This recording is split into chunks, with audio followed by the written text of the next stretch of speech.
জুলাই গণভুত্থানের সময় সংগঠিত মানবতা বিরোধী অপরাধের মামলায় সাবেক প্রধানমন্ত্রী শেখ হাসিনা ও তার সাবেক দুই সহযোগীর বিরুদ্ধে করা মামলার বিচারিক কার্যক্রম শুরু হয়েছে রবিবার। এই বিচার প্রক্রিয়া সরাসরি সম্প্রচারিত হচ্ছে গোটা বাংলাদেশে।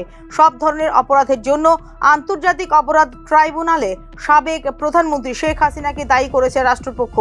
এই মামলায় শেখ হাসিনার সঙ্গে আসামি করা হয়েছে আরও দুজনকে। তারা হলেন সাবেক স্বরাষ্ট্রমন্ত্রী আসাদুজ্জামান খান কামাল এবং পুলিশের সাবেক মহানির্দেশক চৌধুরী আব্দুল্লাহ আল মামুন।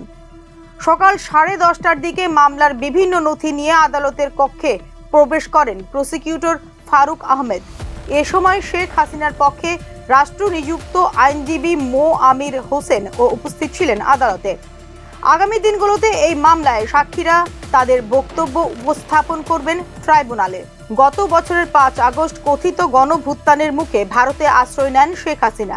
তখন থেকে পলাতক সাবেক স্বরাষ্ট্রমন্ত্রীও।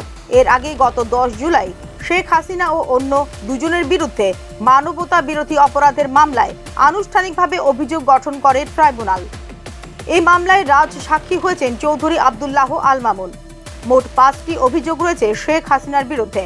গত বছর 14 জুলাই গণভবনে এক সাংবাদিক সম্মেলনে আন্দোলনকারী ছাত্রছাত্রীদের রাজকারের সন্তান উল্লেখ করে উস্কানিমূলক ভাষণ পেশ করেছিলেন শেখ হাসিনা।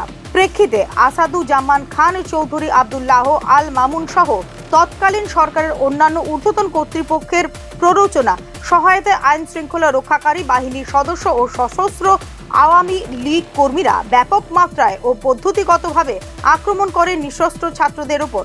এক্ষেত্রে গুলি করে হত্যা করা হয় 1,500 ছাত্র জনতাকে, আহত হন প্রায় 25,000।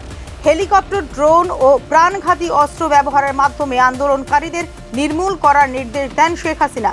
তৎকালীন স্বরাষ্ট্রমন্ত্রী ও আইনজীবী তাদের নিয়ন্ত্রণাধীন ও অধীন আইন শৃঙ্খলা রক্ষাকারী বাহিনীর সদস্যদের মাধ্যমে কার্যকর করেন এই নির্দেশ। এছাড়া রংপুরে বেগম রোকেয়া বিশ্ববিদ্যালয়ের ছাত্র আবু সাইদকে গুলি করে নির্মমভাবে হত্যা করার ঘটনায় অভিযুক্ত শেখ হাসিনা।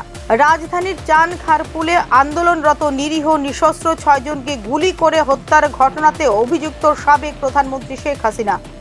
রাষ্ট্রসংঘ প্রকাশিত প্রতিবেদন অনুসারে বিক্ষোভকারীদের উপর দমন পীড়নের নির্দেশ দেওয়ার কারণে গত বছরের 15 জুলাই থেকে 15 আগস্টের মধ্যে 1400 জন নিহত হয়েছিলেন বলে অভিযোগ রয়েছে শেখ হাসিনা সরকারের ওপর।